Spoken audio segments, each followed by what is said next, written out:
안녕하세요. 반갑습니다. 용호입니다. 아모레퍼시픽 어제에 이어서 오늘도 폭락을 하고 있습니다. 카카오가 워낙 많이 하락을 하고 있어서 상대적으로 좀 덜 부각이 되는데, 저는 지금 카카오만큼 심각한 상황이, 아니, 오히려 더 심각한 상황이 아모레퍼시픽이지 않을까 생각이 듭니다. 제가 이제 어제 이렇게 장대 음봉에 나오면서 크게 하락을 했을 때 지금은 어디 뭐 지지를 잡거나 저점을 잡을 생각을 하지 말자라고 말씀을 드렸습니다. 그 카카오 같은 경우는 약간 표면적인 이제 악재가 확연하게 있죠. 정부의 어떤 그런 이제 그 규제, 인터넷 플랫폼 기업들의 규제 이런 것들에 대해서 좀 이제 부각이 되면서 앞으로의 성장성에 대한 우려감이 생기는 거고, 네이버는 카카오보다는 덜한 거고요.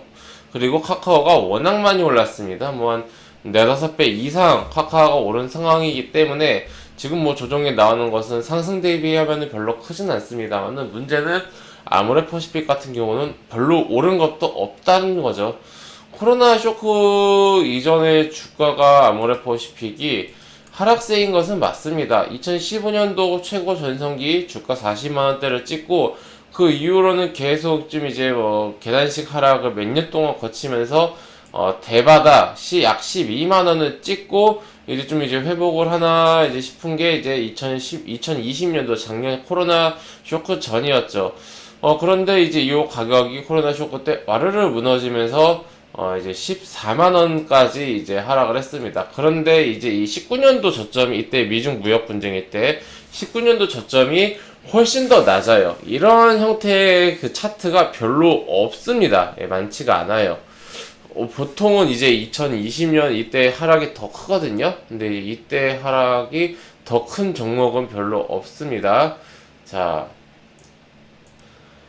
이러한 부분은 우리가 체크를 하면서 봐야 합니다. 그렇다는 것은 우리가 저점을 코로나 쇼크 때로 볼 것인가, 아니면은 2019년도 미중 무역 분쟁일 때로 볼 것인가, 이렇게 봐야 하는데, 여기 이렇게 보는 것은 좀 너무 극단적이진 않을까라는 생각이 듭니다. 저는 지금 19만원을 깼지만은, 그리고 이게 어디까지 하락할지는 솔직히 이제 완전 뚫린 구멍이기 때문에 어디까지 밀릴지는 이제 예상하는 것 자체가 전혀 의미가 없습니다. 하지만 그럼에도 불구하고 너무 이제 절망적일 필요는 없다. 왜냐면은 이제 지금 하락하는 요인 자체가 실적 우려감이란 말이에요. 실적 우려감. 이게 2021년도의 실적이 생각보다 별로 좀 안 좋게 나올 것 같다. 특히 3분기 실적이 좀 생각보다 안 좋을 것 같다라는 건데, 지금 보시면은 이미 반기 실적이 매출은 약 이제 뭐 한 2조 4천억, 영업이익은 2,600억, 그리고 이제 순이익은 약 2천억 정도 나왔습니다. 근데 우리가 굉장히 안 좋았던 2019년도 실적을 보면요, 2천억 정도밖에 안 되죠. 그 순이익이. 영업이익은 4천억. 그런데 지금 보시면은 어떻습니까? 지금 주가는 폭락하고 있는데, 그리고 실적 우려감은 굉장히 큰데, 이미 반년 순이익이 2천억이 되어버렸죠. 19년도 실적을 이미 다 따라잡았습니다. 그러니까 이제 3분기 실적이 생각보다 안 좋을 것이다. 코로나가 이제 백신 맞고 하면은 마스크 벗고 화장할 거라 생각했는데, 이게 중국을 비롯해서 이제 생각보다 이제 실적이 회복이 되지 않는다라는 실망감 자체가 현재 이슈인 거지, 뚜렷하게 어떤 그런 큰 악재나 이런 게 없습니다. 그리고 2018년도 실적도 보시면요, 지금 제 생각에는 물론 이제 매출 규모는 5조대로 비슷할 것 같은데, 영업이익이나 순이익 면에서는 2018년도보다 좋거나 비슷하지 않을까 생각이 듭니다. 우리가 2018년도 주가를 보면은 원래 워낙 안 좋았어가지고, 이제 18년도에 이제 한 14만원대까지 하락을 하긴 했습니다만은, 쭉쭉쭉 하락했죠. 실적이 워낙 안 좋았어요. 네, 하지만 주가가 요 정도 레벨에 있으면은, 주가가 뭐 30만원대에서도 왔다 갔다, 30만원에서도 왔다 갔다 하는 그런 모습을 보였었습니다. 이러한 상황을 놓고 봤을 때, 우리가 지금 너무 막 그렇게까지 3분기 실적이 안 나올 것 같다고 해서 절망적으로 볼 필요는 없을 것 같다라는 그런 생각이 듭니다. 그리고 이제 2018년도, 2017년도는 전체적인 하락하는 추세 속에서, 말을 잘못했네요. 2018년도, 2019년도는 15년도 이후에 나오는 전체적인 하락 추세 속에서의 이제 하락이었고, 지금은 2019년도에 대바닥을 찍고 나서 턴을 하는 상황이기 때문에 코로나 쇼크 때 저점이 15만 원이라는 점에서 우리가 어느 정도 이제 힌트를 찾을 수가 있겠습니다. 14만 원 후반대.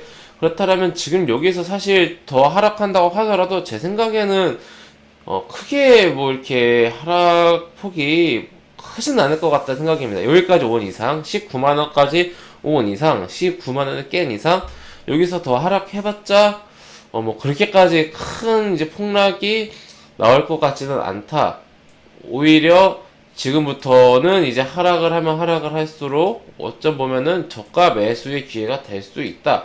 단 이제 외국인과 기관의 매도세가 멈추기 전까지는 섣부른 저점을 잡는 것은 어렵기 때문에 내가 최저점을 잡아야겠다라는 욕심을 부리는 것보다는 외국인과 기관의 매도세가 멈추는 것을 확인을 하고 주가가 당연히 오르겠죠. 주가가 이렇게 오른다고 하더라도 오르고 나서 사는 게 차라리 낫다. 네, 이렇게 좀 떨어지는 칼날을 잡는 것보다는 우선은 외국인과 기관의 매도세가 멈추고 양매수로 전환되는 것이 보이고 그 다음에 주가가 좀 횡보하는 모습을 보이고 그 다음에 접근을 한다면은 어느 정도 이제 저가 매수를 할 수 있는 기회가 될 것이다. 굉장히 위험한 기회다라는 게 이제 저의 생각입니다. 뭐 그렇게까지 지금 뭐 아모레퍼시픽 이렇게까지 많이 하락하게 된 이유는 제가 생각했을 때는 별로 없어요. 외국인 기관의 매도세 때문이다라는 생각이 저는 큽니다. 이게 뭐 코로나 이 이슈가 뭐 하루 이틀 이슈도 아니지 않습니까? 결국 이제 지금 외국인들의 어떤 그런 셀코리아 실적이 안 나오는 종목들을 셀하고 그리고 실적이 좋은 종목 쪽으로 좀 이동을 하려는 듯한 그런 움직임 때문에 나오는 과도 낙폭이지 않을까, 네, 그렇게 생각이 듭니다. 우리 회원님들 참고하셔서 아모레퍼시픽 대응 잘 하셨으면 좋겠습니다. 네, 회원님들 저는 무료 카톡방을 운영하고 있습니다. 영상 하단에 있는 링크나 댓글에 있는 링크를 클릭하시면 제가 운영하고 있는 무료 카톡방으로 입장하실 수가 있으십니다. 해당 무료 카톡방은 100% 무료로 운영이 되는 공간이니 궁금하신 분들은 입장하셔서 앞으로 저와 함께 건전하고 건강한 주식 투자 계속해서 이어나가시기 바랍니다. 네, 그럼 이것으로 오늘 영상 마치고요. 또 다음 시간에 뵙도록 하겠습니다. 감사합니다.